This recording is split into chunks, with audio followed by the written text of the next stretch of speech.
Speak up, speak out, let's talk about it. Welcome to the show where you can show your love, no doubt about it. Where self-love and self-worth are the topics of the day. Right here on the Just Blah Show, where love is the only way. And here are your hosts, Barb and Faye. Hi, this is Faye. And this is Barb. And welcome to Just Blah. We're going to continue our conversation on a series that we didn't know we were going to be starting, but it's called What's Love? And it's turned out to be a little bit of a series here. Today we're going to be talking a little bit more about different types of behaviors, but I'm going to have Barb just kind of recap what we've talked about so far before we jump in. So the past two, of course, was What's Love, and we just talked about what unconditional love and imitation love looks like, and what unloving behaviors are, overview. So unconditional love is really caring about the happiness of another person's without thought of what comes to what's for you, meaning you have no expectations, that you're just showing up and choosing to do something loving for another person. Imitation love, of course, is the opposite of that. So we do something for somebody and want an expectation, meaning we want them to show up, we want them to show appreciation, we want something, and so that is considered imitation love, and we'll go into that as I said in the other series that we did. The unloving behaviors that we have spoken about, the five that we're speaking about, is lying, attacking, acting like a victim, clinging, and running. And we also talk about telling the truth. The past one we talked about lying and attacking, and today we're going to talk about what acting like a victim looks like, clinging, and running. All right, thanks for that recap. So let's just go ahead and just jump right into this. Why don't you just give an explanation of what acting like a victim looks like? So I do run a group, and I just want to state that, and this is what we're speaking to is the guidelines that we read every week. And so acting like a victim is the victor. They have what we call the victim mantra.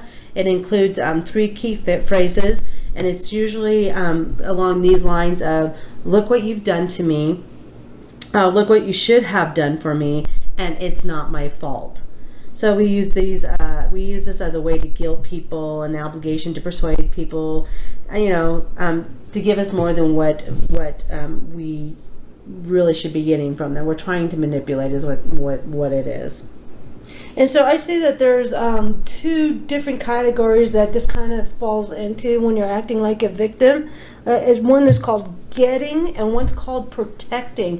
Do you want to just kind of just explain it's a very nuanced type of thing, and they kind of overlap a little bit. So do you just want to touch on each one of those so we can differentiate between the two? Sure. So getting is like when people are attacking us, and we can often get them to stop if we officially act wounded and accuse them of hurting us. And that's protecting. And then we use guilt and obligation to persuade people who deserve to give us more than what we want, and that's trying to get something from somebody. So the getting behaviors are all of them, excluding running, and it would include clinging, acting like a victim, attacking, and lying, and depending on the intention. And then for protecting is all the behaviors, excluding the clinging, and it includes running, acting like a victim, lying, and attacking. And the difference is always with the intention. So getting behaviors, like I stated earlier, if you read through the guidelines, is trying to get something from somebody, basically through manipulation or passive aggression, and or just being direct out, overpowering. We talked about the 4 different phases that people try to protect themselves, and that's power, praise, pleasure, and safety. These are the things that drive us to show up in these behaviors, to create safety, or to get pleasure, or to overpower so we feel safe, or praise to make us feel better about ourselves. So this is basically what all these behaviors are stemmed around, and these all are actually, we haven't mentioned this before, but are found in the loving book, the book Real Love by Greg Bear, and he writes a whole book on this. Oh, on the victimhood of all the behaviors with examples, yeah, and it kind of really breaks it down. This is kind of like a synopsis of the book, like an overview, and that's where the guidelines came from. I gotcha. And so we're kind of looking at, when we're talking about protecting being in the protecting mode would be like acting like we have no control, or blaming others for our unhappiness, Or complaining. our feelings hurt. If we're attacking, it would be like our feelings are hurt. Expressing disappointment, like you said, acting like a victim, right? Acting like we have no control, blaming other people for our unhappiness, and then clinging, meaning, right, this is a big one, using our emotion to control another person, or talking on and on and on and on and on and on and on and on and on and on to keep somebody's attention. So that's a form of also protecting ourselves. So when you're clinging to someone, what is the outcome someone's trying to get when they're being described as being clingy? What is the outcome that they're trying to get? So really, if you think about any of the behaviors or any of the listed actions here, when somebody is in what we call behavior, right, a negative behavior, it's because they're wanting to be seen, accepted, and loved for who they are, and they're wanting to be heard, and they're either too afraid to ask, or they have something, the ego block it, they don't want to do it for whatever reason, so they use a different mode of behavior. Instead of just asking for it, they go into one of these behaviors to get that. So it's really just a cry of what we call a cry for love. And so if you can see people when they're in behavior, you're just like, oh wow, they're really angry, or they're really like, they're talking on and on and on. Do I have the capacity to be here and be loving? Meaning, do I have the capacity to listen and just to hear them, because that's what they're wanting, and they don't know how to ask for it, so they're being passive aggressive really, and doing it in a roundabout way. I see. So clinging can be described in different ways, like using emotions to control another, or say obsessing on someone, or maybe excessive gratitude And flattery, yeah. and flattery. So when someone is, and it's not necessarily that when you're giving someone, say, flattery or gratitude, it's not like if you're just complimenting somebody. This is where you're excessively doing it to get something from them, correct? Versus, sure, but it doesn't even have to be excessively. But so let's say you give somebody a compliment and they don't say thank you back, and it upsets you. That means you had an expectation. Maybe you didn't, I mean, not like you were going, they better say thank you, but because it triggered you. It triggered you, and because they didn't say thank you for those kind words or whatever, it triggered you. It wasn't really sincere. You went from being really grateful for something to like quite an ungrateful person, like in a minute, like in a second. Yeah, so it's really taking the compliment that you were giving sincerely, and then taking it and making it personal, meaning like you wanted a thank you back, or an acknowledgement of your kindness, and then when they did that, you labeled the person as ungrateful. Or so on an unconscious level, you had expectations, even though consciously you weren't aware of it. Yes. And that's what triggers you, because it went from your unconscious to conscious extremely fast. And a lot of that's kind of like what a trigger is. It's Yeah. like, oh, I didn't even realize that was there. And that's when you should be curious. And we talked about being curious before. Yeah. And to me, that would be like the trigger to be curious. And excuse me. Yeah, it's okay, but it's really cool, because what it is if you're realizing that you're like, oh wow, I'm really making a judgment about this person, or like, I'll never tell them I'll never give them a compliment again because they're so ungrateful and they don't appreciate it. That would be a huge, for me, to stop and go, ooh, what am I wanting from this person? Or what am I wanting from them? It's most likely I want their attention or their approval or something. Yeah, and I do want to, and I keep saying this, I know, in each podcast, but I really believe that it's really okay to be in what we call victimhood, or just being human. I like calling it being human. As long as you recognize it and own it, it's okay to be in that space, but have an exit plan so you don't stay in that place. Well, I look at all these different type of what we call behaviors as gifts. Because when we can see ourselves in them, then it gives us the gift to bring it, like you said earlier, from the subconscious to the conscious, and to really make different choices around it, and really look at myself. It's like, why am I handing over my power? It's really handing over your emotional power to somebody when you, like, if they're not, say, appreciative of a kindness that you did. It's like, wow, and then it's making me experience a negative feeling. I'm bringing that up myself. I'm actually creating that because of the belief I'm having about that person. So it's really like, do I want to give them that control? And it's really, as you hear me say a lot, emotionally immature to do that, because it's irresponsible, and you don't, then it gives you a space not to look at it. Then it just takes forever. So if you go, oh wow, I can really tell that I'm being very judgmental, and I need to look at that so I can have happiness and peace within me. It really has nothing to do with the person that I'm experiencing that with.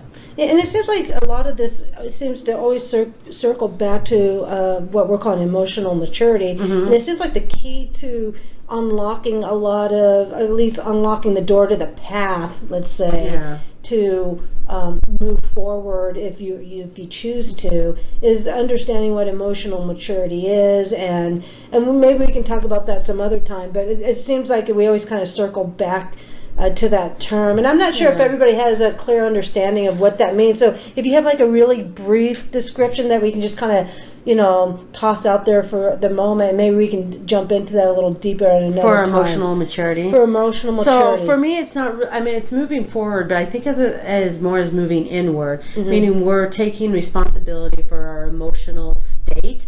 And so an example, I think we've talked about this before in prior podcasts, is an example of feelings, or how we have such control over our feelings, and it's the drowning scenario where it's explained in the book Real Love. So if you're sitting at a pool and you're on one of those lazy back chairs and you're reading a book and somebody's splashing you and they're getting you all wet and on your feet, and you're just like, it's a little bit irritating, so you kind of pick up your feet and just, and you keep reading, and the person keeps splashing more and more in the pool, and you're getting wet. Now you're getting wet, like from top to bottom, and it's really upsetting you. So you get up to stand, to go to the pool, to go, basically scream at the person splashing you and to like, can you take it down a notch? And then you go over to the side of the pool and you realize this person is swimming. At this point, you're irritated, or you might even be super angry. You're ready to just like get in there and scream at them. You realize that they're drowning. And in an instant, that anger is gone, and all of a sudden you start, oh my God, what do I need to do? How can I help this person? So that is how much control you have of your emotions, and it switched from being super angry to being controlled, because now you have more information. And that's really about what I'm talking about. Emotional maturity is getting more information instead of just having a knee-jerk reaction and getting angry or running or making a judgment, is to be curious about, why is this person upsetting me? Or why do I want to run from this person? And it's not saying that that's not a good thing. There's a thing called a gracious withdrawal. There is a time and a place where you just go, okay, I need to step away from this, because obviously they can't hear me, and this is not serving our relationship, and you remove yourself from that. And we'll talk about that another time. Sure. And then it sounds like feelings kind of affect beliefs. Yes. And I'm always a big proponent of a belief is just a thought you keep thinking. Change your thought, change your belief. So change your world. Yeah, change your world. And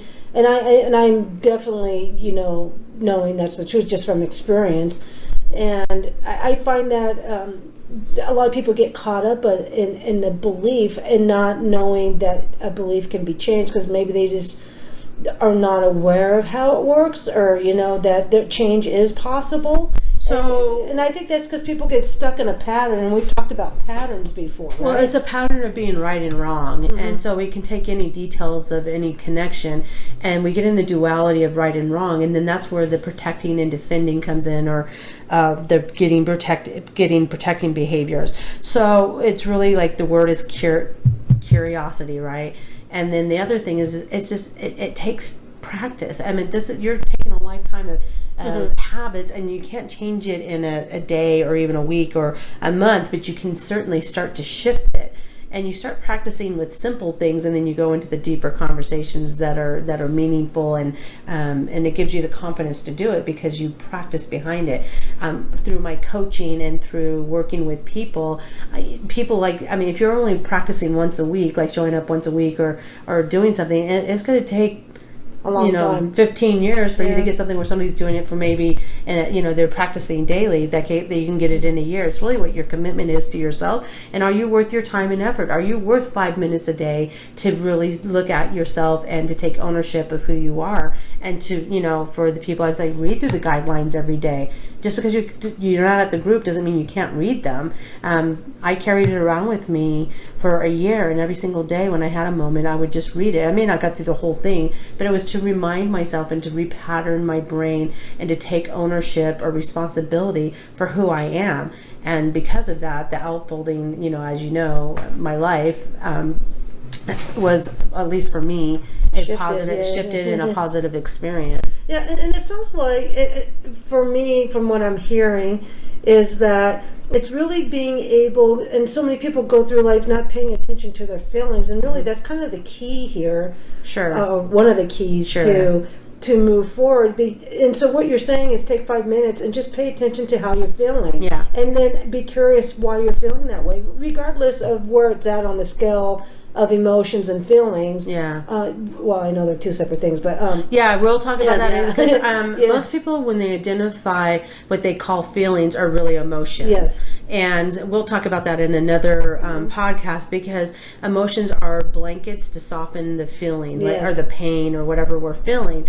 So we're really good at experiencing our good, happy feelings. But when it comes to those deeper ones that are attached to our core wounds, it's a little bit more difficult, because for the most part, and we'll talk about this, there's seven core wounds that, there's actually 21 or 22 that have been identified, but there's the 7 major ones, and nobody likes to be tripped into those pain wounds that they've developed in childhood. Most of the time it's like being rejected, not being good enough, not mattering. And we'll talk about that in another podcast. We're going to refocus on the clinging and running, I think, here in a moment, but this is really all tied together, and it goes much deeper than just, this is what we're talking about today is the foundations of feeling safe enough to go into those deeper, this is to learn how to practice going into the deeper wounds and knowing how to feel seen in it and feeling safe in it. and so that kind of leads me to trust, like self-trust. Yes. And trust outward, but a bit more inwardly, knowing that the decision you make or the choice you make, there's no right and wrong in it, and you just have to trust yourself to gain that experience. And I always go with the rule of thumb: if it's not going to hurt me and it's not going to hurt anybody else, then let's give it a whack and see how this goes. Well, we don't know if it's going to hurt somebody else because we don't have that type of control. Knowingly. Yeah. I understand what you're saying, but I want to make that clear because I don't want that to be something to hinder somebody. Yeah. Because the thing is like you're choosing from your whatever state you're from. You can choose from fear, or you're going to choose from love. That's really the two choices you have. Yeah. And if you choose from fear, the outcome probably is not going to be enjoyable. If you're choosing from love, no matter what the outcome is, you can accept it. When you choose from fear, it's a lot harder to accept it because that's the form of all these behaviors we're talking about.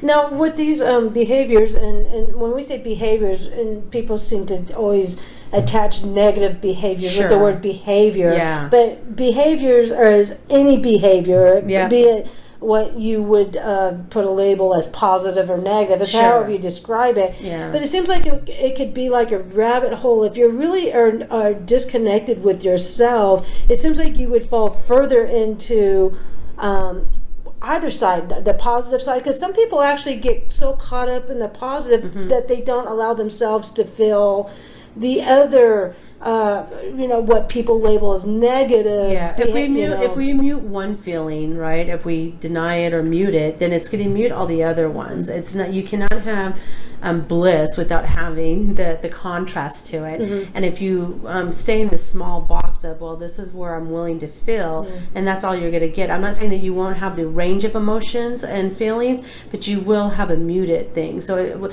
but that's a form of safety to to make it feel safe, right? To maybe identify. And yes, what you're talking about is when people read through this, my experience working with people is they really, really beat themselves up and go, oh my God, me too. Oh my God, there I am. I'm a horrible person. And it's not. This is a gift for you to look at yourself and start making different choices. This is how we move into, we grow up emotionally. So a lot of adults are stuck in, teenage years, and then when we see people who are emotionally mature, and we recognize it and we call it wisdom, but it's really just somebody being fully present in the moment and not buying into the story of somebody else about them, and taking responsibility for how they show up. So they everybody goes into behavior, but these people tend to be more on the side of just being real instead of going into behavior and to get what they want. And I know for a lot of people, and I know for me in the past, and even sometimes now, that one of my forms of running is what I label it disassociation. Sure. And that's, for me, a safe place to go. It creates safety for Sure. me. That means I don't have to be emotionally involved in whatever's going on. Yeah. Be it a positive thing or a negative thing, or what I'm labeling, because it's all perspective. The way I see it isn't necessarily the same way someone else sees it. Because it's funny, because when you sit down and you talk to two people who have shared an experience, it's amazing how different it is and how they remember it so differently, or the details they remember are so different from the other one. What was important to one wasn't necessarily And we've the same. had that experience with our childhood, because Yes. you and I are like, I don't remember that. I was like, no, that's not how I experienced it. Yeah. But we both honor our Yes. perception, because it's how we were It's funny. processing it at that time, however we're at. Yeah. Even though we're mentally. sitting next to each other during the time that the experience is going on, our view of it is so totally different, which is it always, and I guess that's an advantage for us, because we've always been able to compare notes, so to speak. Yeah. And it's just odd if you were to go back, and if you've had experience with someone and you go back and go, what do you remember? Some of them don't even remember it. It's like, I don't, and it was so important, it was so moving to you that you remember it 20, 30 years, because something, one word, something, the feel, it's usually the feeling you remember, not so much the words. Not the details. Not the details. It's just like, I remember this person because they made me feel X, Y, and Z, and that's why I have this feeling. That's why I'm able to attach this memory to this person from 30 years ago. It wasn't what they said, because I could not even begin to tell you any words that were spoken in the experiences. I can give you an example of that. So I remember when we lived in Hastor, right, in B4, and I was sitting outside. I think I've told you this story, and I was crying because who knows why. Mom probably upset me, and I was sitting out on the stoop in the apartment, and I was just crying. And our neighbor, I don't know her name, but she came out, and I was feeling really bad about myself. It must have been about something about the way I look, that I'm ugly, or I'm this, or whatever. Mom was calling. Our mom had a tendency to tear us down physically about the way we looked.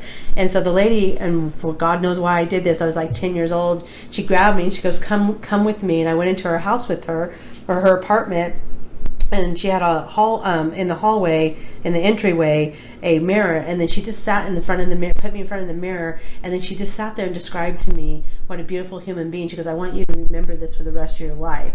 And because of that person, and I never saw the woman again, and what she did was give me that sense of who I am, and that I am worth something. Even it was just the seed. I didn't believe it all the time, but she gave me that gift, and I have no clue who she is.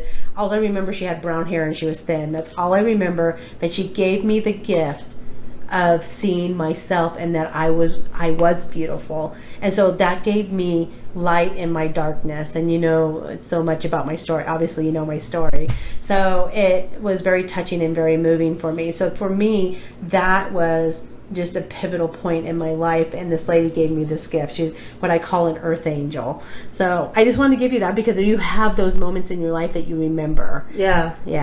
That's awesome. I don't know who that lady was, but even though she was my neighbor too, I had no clue. I never saw her after that, or remember seeing her after that. It was just that one pivotal. It was like a 10-minute moment in my life, and it made such a huge shift in my child brain about who I was. Oh, that's cool. And it does stay with you. That's what I'm saying. It does stay with you. And there's moments where you look back and you're like, wow, I don't know who that was, and they almost come faceless because, especially someone like that. I don't remember her face. Yeah. You know, my story is more on the more negative side. I think you know where I'm going with this. When we were staying with, I guess I can say his name, Jay, and he was. Oh, well, actually, he wasn't there, and his housemates were having a party, and you don't remember this. I don't remember this. And I was standing in the kitchen, and there was a woman in there that was, that was that was in there, a little drunk, and I was just sitting there. I think I was just picking at whatever's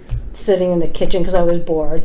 And she asked me a question, and I probably said something flippant. I don't remember, and I just remember her calling me a jagged little soul, just jagged edge, and I would never amount to anything. And I just wounded me so deeply because I remember running down the hallway, and I think I was maybe 10, 12, somewhere in there, and sitting in I went into a bedroom and just was bawling my eyes out. I remember that so distinctly. And I'm like, I don't want, and it didn't wound me in the sense of, oh my God, I'm a the FU kind of thing. All I remember saying to myself is, I don't want to be a jagged soul. That's what triggered it. She gave you insight. Well, she gave me a gift, but not in the way I liked it to be wrapped. But I mean, because I to this day, I mean, it's been 40 years almost, and I distinctly remember. I mean, because it was such a strong statement. I distinctly remember it and thinking,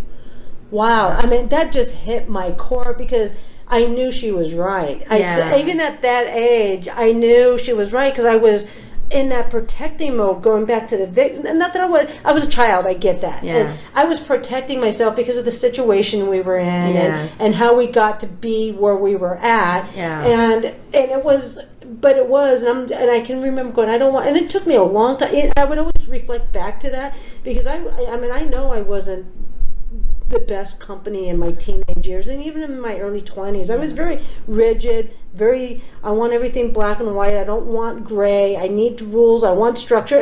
Things that kids want, right? And so it took me a long time to step away from that protecting because it's a big leap for someone who's always looking for that safety to step outside that box and take a chance on yourself. And try different experiences, even though you don't know the outcome. And that's what the scary part is. And I know we need to wrap it up because we're getting close. But really, like the two examples we gave in our lives is really giving us, we have enough distance from it that we can have an objective adult view of it, because when we experienced it, obviously we were children, and so you see it through the children's lens that you hold in your mind. So you can look at it, and for me, I'm very nurturing with myself, and it's just like, yeah, this happened, and know what, that lady is true. I fought that message for a very long time, as you know, and to come into the light and embrace the truth of what she saw and go, yeah, that is true. And for you to see,